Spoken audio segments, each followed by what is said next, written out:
Fala, turminha! Sexto ano, bom dia! Como é que vocês estão? Tudo bem? Gostaram do nosso plantão de dúvidas? Foi bacana? Foi legal? Espero que sim, viu? Muito 10, tá? Tô falando bom dia porque tô gravando o vídeo aqui de manhã, tá bom? Aí, então, se você vê esse vídeo à tarde ou à noite, considere isso. Tá bom, turma?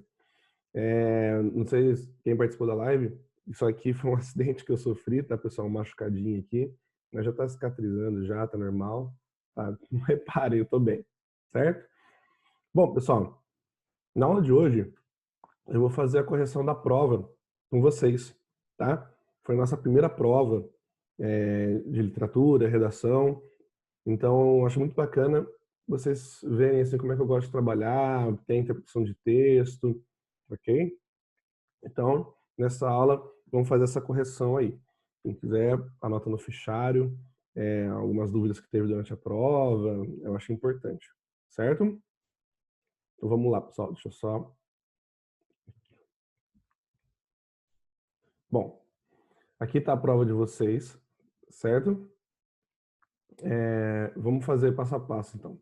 Eu sempre gosto de colocar um texto, pessoal, porque a interpretação de texto é fundamental, tá? É muito importante que vocês tenham esse hábito de trabalhar com interpretação de texto, porque no futuro vocês, nos vestibulares, vão ver como que isso é importante. Então vamos lá. Aqui é um texto da Ruth Rocha, chama O Dono da Bola. O nosso time estava cheio de amigos. O que nós não tínhamos era a bola de futebol. Só bola de meia, mas não é a mesma coisa. Bom mesmo é a bola de couro como a do Caloca, perdão. Mas toda vez que nós íamos jogar com o Caloca, acontecia a mesma coisa, e era só o juiz marcar qualquer falta do Caloca que ele gritava logo: assim eu não jogo mais, daqui é a minha bola. Ah, Caloca, não vai embora, tem espírito esportivo, jogo é jogo. Espírito esportivo nada, berrava Caloca. Não me chame de Caloca, meu nome é Carlos Alberto. E assim Carlos Alberto acabava com tudo que era jogo.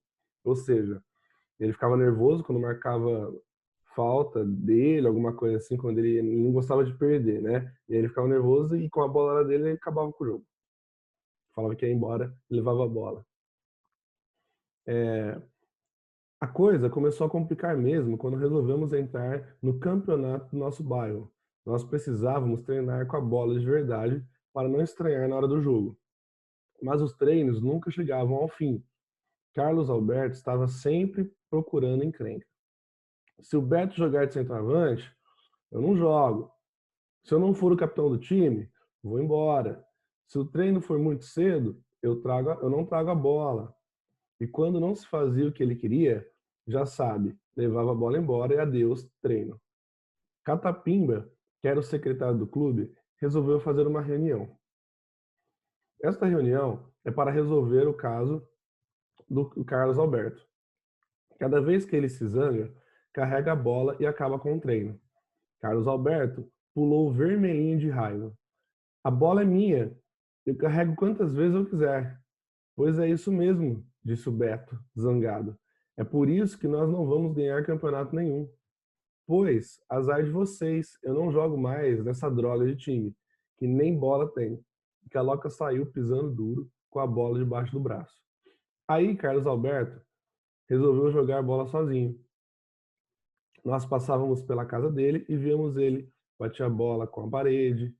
Acho que a parede era o único amigo que ele tinha. Mas eu acho que jogar com a parede não deve ser muito divertido. Obviamente que não. Porque, depois de 3 dias, o Carlos Alberto não aguentou mais. Apareceu lá no campinho. Se você me deixar jogar, eu empresto minha bola. Carlos Alberto estava outro. Jogava direitinho e não criava caso com ninguém. E quando nós ganhamos o jogo final do campeonato, todo mundo se abraçou gritando: Viva o Estrela d'Alva Futebol Clube! Viva! Viva o Catapimba! Viva! Viva o Carlos Alberto! Viva! Então o Carlos Alberto gritou: Ei, pessoal, não me chamem de Carlos Alberto. Podem me chamar de Caloca. Olha só que texto interessante, né, pessoal? Da Ruth Rocha. Sobre aí o Caloca, né, o Carlos Alberto, que criava vários empecilhos, tretava, arrumava encrenca. E aí, quando ele chegou num ponto em que isso acabou levando ele a perder os amigos, né? A parar de jogar bola, os amigos não aguentavam mais ele. Ele falou, então vai pra lá, deixa a gente sozinho aqui e você segue sua vida. E aí ele sentiu saudade, né? Ele ficou sozinho, ficou isolado, e ele acabou voltando atrás. Então vale muito essa reflexão, né?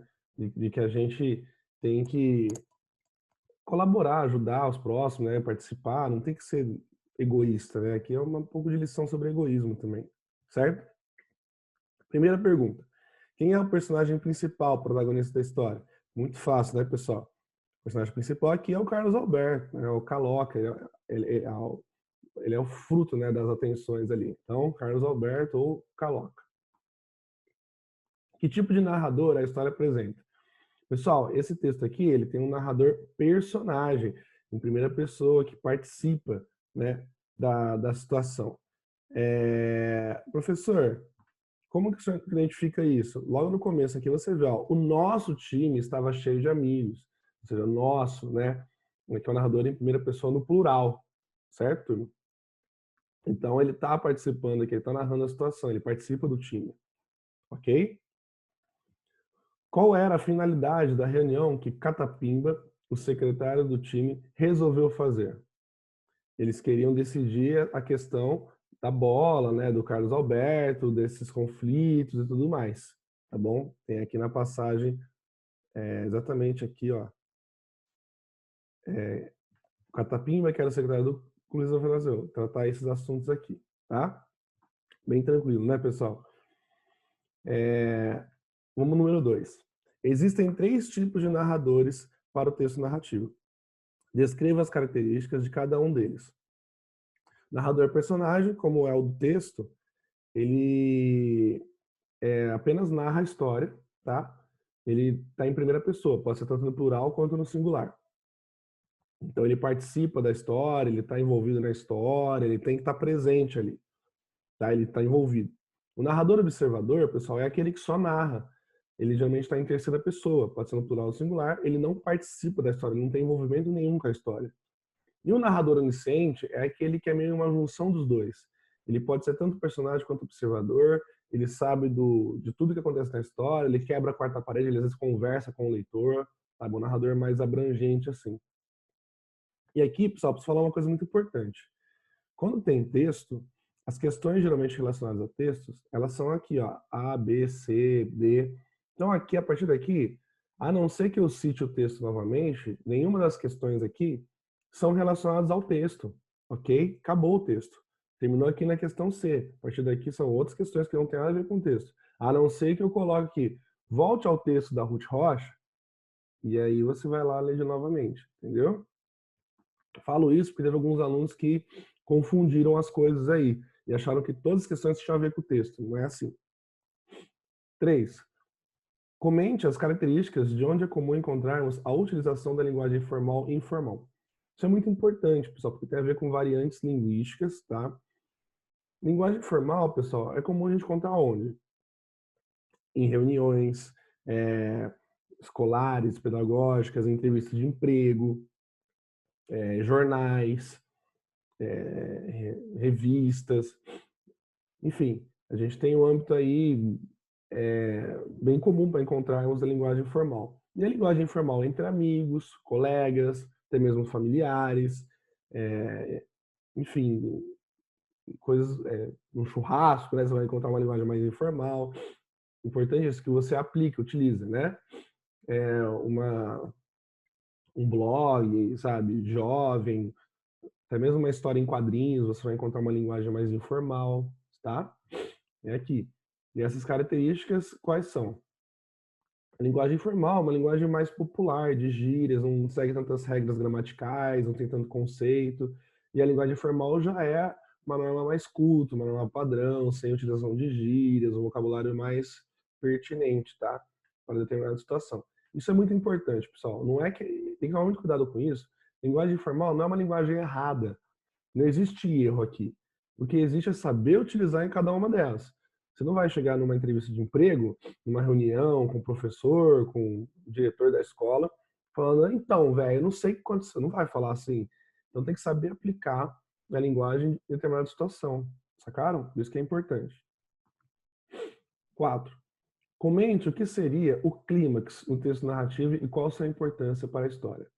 Bom, o clímax, pessoal, aqui foi uma pergunta em relação ao texto narrativo e não em relação ao texto lá. Teve aluno que respondeu achando o clímax da história da Ruth Rocha, não tem nada a ver, tem que se atentar a isso, tá? Comente o que seria o clímax. Bom, como você sabe, o texto narrativo ele é composto por introdução, né? Início, né? Meio, clímax e fim. O clímax ele vem antes do desfecho da história, tá?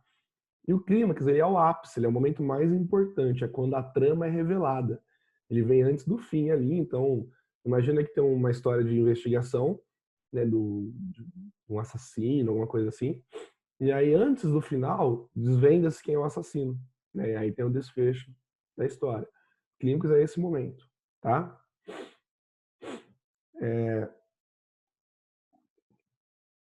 Tomar um cafezinho, né? O dicionário é uma ferramenta muito importante em nosso cotidiano. Pesquisa identificada as seguintes palavras. Aqui, pessoal, dicionário, não tinha muito o que fazer, né? O otorrinolaringologista é um campo médico, cuida aqui dessa parte respiratória, tá? Declamar é no sentido de cantar uma poesia, de fazer uma leitura de poema. E tecer, pessoal, no sentido de costura, né? De tecer uma história também. Pode ser no sentido conotativo da coisa, é só pesquisar no dicionário. E por fim, a última questão, que é a questão bíblica, a gente tem o seguinte versículo. Se alguém afirmar, eu amo a Deus, mas odiar seu irmão é mentiroso, pois quem não ama o seu irmão, a quem vê, não pode amar a Deus, a quem não vê. Ele nos deu este mandamento. Quem ama a Deus, ame também seu irmão. A qual princípio bíblico podemos relacionar ao versículo acima? Justifique sua resposta. Mais uma questão interpretativa. Quem ama a Deus, ame também o seu irmão. Né? Aqui, pessoal, você pode colocar uma questão de caráter, né? Por afeição ao próximo, né? De amar o seu irmão, de ser um familiar, tá bom? Então era essa a interpretação aqui. Você poderia talvez identificar outro versículo também, outro princípio e colocar aqui, certo? Mas essa questão bíblica eu sempre deixo para um âmbito mais interpretativo, que eu acho que é importante vocês conseguirem identificarem, né? E posicionarem e justificarem porque vocês acham que tal princípio se enquadra melhor, tá bom? Mas é importante, esse versículo é muito bacana, porque falar de amar ao próximo, né? Você ama a Deus, mas você não pode deixar de amar o próximo, né? Amar seu irmão. Todos nós somos irmãos, né? Todos nós somos seres humanos. Certo, turma? Somos filhos de Deus. Então é isso, pessoal. Essa aqui foi a correção da prova.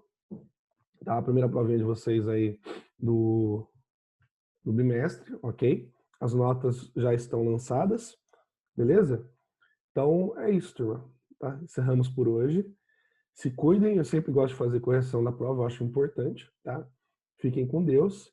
A gente se vê no plantão, quem tiver dúvidas, na sexta ou na semana que vem, na próxima aula, tá bom? Um grande abraço, pessoal. Até mais.